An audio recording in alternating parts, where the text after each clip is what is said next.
What is up and welcome back, and today we have the Kawhi 3. In this video we're going to find out if this basketball shoe is going to be right for you.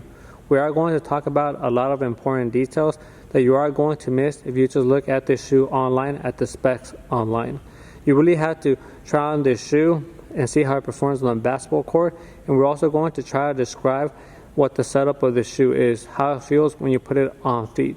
So with all that said, let's get into the review of this shoe. So this shoe is going to cost 160 USD, so you do expect a top tier basketball shoe for that price. You expect quality materials. Now for the upper, you are going to get a plush feel just for the back of the shoe. It's going to be this knit material back here for the ankle and for the heel. You see that right there. It also carries over right here on the tongue. Okay, so it looks real nice. The construction of the tongue is going to be, I think, real good size. I think it's the right size for every basketball shoe. This right here, not too thick but not too thin. Okay, I love how the logo right there in the red, it really pops. Okay, now for the rest of the shoe, you are going to get the synthetic materials. It is going to be a mesh kind of in this area and a whole bunch of overlays all throughout in black. This right here, depending how the light hits it, kind of gives you like this oil reflective color. Hopefully you can catch it with the light in here and the camera. But that looks real nice when you have that type of light hitting it, like spot on. So for the aesthetics, I do like how they look. It's either going to be something you like or you don't like. Okay. For the interior, this is what it looks like. You get the speckled effect right here on the midsole, also the speckled effect right here for the traction. Also, you take a look at the laces. We get a close-up. Hopefully the camera can capture it. They also have the speckled effect there as well. And then with the tips being red. So all the little details is the contribution of that 160 that you're paying for this shoe. Yeah, with all that said, I would have just wished it had a more plush feel like the Color Money Way for the Kawhi 2. I just love how that shoe felt all throughout. I'm really impressed with this part of the shoe right here, maybe like an 8. Okay, so again, that's going to be all preference in that area. Now we talk about how the shoe feels. The lockdown of this ankle is not going to be the best. Okay, the ankle does feel that it slides up and down. Again, it's going to be like a 7.5 or an 8 around that area. But these laces right here, how the system works, it actually increases the lockdown. If you tie in these laces real tight, okay, it moves this up close to like a 8.5, maybe like a 8.5, the 8.8, not a 9, right? You still feel that slippage, but you don't feel that you're not protected. When I played in this shoe, I mean, when I don't tie in the laces tight, I do feel it could be a liability, but with them being super tight, and the tongue, let me tell you, this tongue right here is a good amount of thickness, because when you tie on laces real tight, it can hurt the front of your foot. I hate that in basketball shoes, when you gotta do them real tight for the lockdown and then it hurts right here. But this tongue helps out a whole lot. Okay, so you feel super comfortable in the whole shoe when it's tight. It's just, again, you get a little bit of slippage. So that's why when it's super tight, like between 8.5 to like a 8.8 or so, okay, but definitely not a 9. So with that said, the ankle or the shoe also comes with a heel clip. I feel you got to have that in a basketball shoe just for protection, to make sure you feel protected in this area. Okay, so you're covered there as well. Now we talk about the midsole. You are going to get this double density fuel cell, and it's going to be for the whole shoe right here, full length. And it is going to be more firmer compared to the Kawhi 2. I love the Kawhi 2 setup. Now for this shoe right here, you are going to feel it more, the ground more, especially in the heel, because the setup of the shoe is going to be that your heel drops down a little bit in the back and you feel the front very good. It's very predominant feel in the front. The setup almost feel like you have real good grip, like in these two areas. And maybe with the design, with the claw that they have, you can see that right here it curves down and it curves down. Maybe that's why it feels that way, but it feels very good right here in the front. Okay, Now for landings, with this cushioning system, you feel very covered from this point forward. Again, the heel landings are going to be somewhat rough.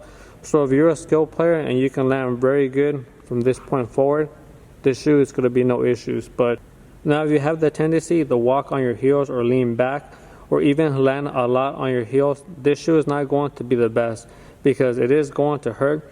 Just make sure that when you land, you do bend your knees. That's going to help out a lot to diffuse the energy, especially when you're landing in that back area. So that's a tip that can help you out. So now we look at the bottom of the shoe, we're going to see the traction pattern. You are going to have these waves, and they're going to be similar to the Kawhi 2. And I played tons on the Kawhi 2, like 60 plus games, and the traction is still going strong. And it's exactly the same. It is translucent for the color Money Way for the 2s. And this one right here is also translucent. But I dig the pattern. You see that? The claw within the shoe.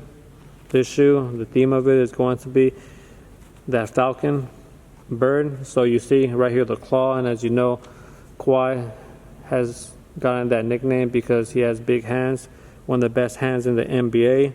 So you see that design at the bottom of the shoe. Looks pretty rad, pretty sick. Now, this type of traction, like I mentioned, I've played in it tons and it grips real good. On the clean court, you're not gonna have no problems. Okay, this is one of my favorite tractions. I do love this wave pattern. Surprised the heck out of me when I played in it on the 2s. So it's one of my go-to shoes. But because of this translucent, you just gotta wipe, especially on dusty basketball courts, right? Man, it grips so good. You have no idea. So with that said, I don't want to forget to mention that this shoe also comes with a shank plate. You see it right there. It says Energy Arc.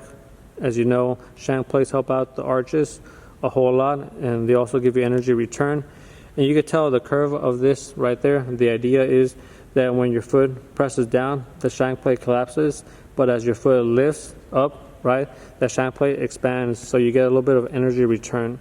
So that's the whole concept of having those plates in the shoes, and not just for the support of your arches. So overall, I'm gonna let you know how this shoe works for the shape of my foot. So I do have arch problems and I have some foot injuries, so this shoe was a no-go. Man, I was so disappointed. New Balance 160, love the 2s, waiting for the 3s for a long time, and then I get disappointed, right? Because the setup of the shoe, like we mentioned, it dips down on the heel, and the front and the middle, you do feel very supported, but it dipping too far down because of my problems, it just stretches out right here, the arch for me. So when that happens, I tend to get pain kind of in the back of the arch, and it can travel up to my leg, and that happens. So I couldn't play in this shoe for too long, and man, that's a big disappointment because that means I have to put an insert, a carbon insert that moves up the heel a little bit higher. And for 160, I'm spending more money, and you know, getting a real good insert is going to make the shoe be 200 plus. So real disappointed with that. The setup, definitely not getting the high score right there. This type of setup for me, it's again like a 6.5 because I can't play in this shoe with this type of setup with my foot shape, my foot injuries. So a lot of good things. The traction, high scores. I love the looks, high scores. I love this tongue, high score, heel clip, the check mark, shank plate, the check mark. So there's a lot of good things in this shoe. Okay, so just think about yourself. This shoe going to work for the type of player you are. If you're a bigger, heavier set guy, this shoe has enough support. The materials aren't too flimsy. It's going to contain your foot and your energy, no problem. Now just think about, if you like the ground feel, this shoe has it. It's not too elevated at all. You get real good ground feel in the front. Watch out for the back for the landings. You can land good in the front, in the middle, just on the back. Make sure when you land, you bend your knees so you transfer part of the energy out into the floor and not into your heel or into your knees. Okay, make sure you're bending, diffusing that energy. Okay, you're a fast guard. This shoe will work real good. Okay, so just think about, is it worth 160 to you? In my opinion, this shoe could have been priced at 150, 145. I think that's fair. I'm trying to keep these reviews honest and be fair to the New Balance as well. As you guys know, I'm not sponsored by them in any way. I do this because I love it, and I try to give you guys the best information out there. So you decide if this shoe going to be right for you. Okay, now you have enough information to make your choice. So with all that said, these were the Kawhi 3s. I appreciate everybody. Make sure you sub and subscribe. We're trying to get to 1,000 subs.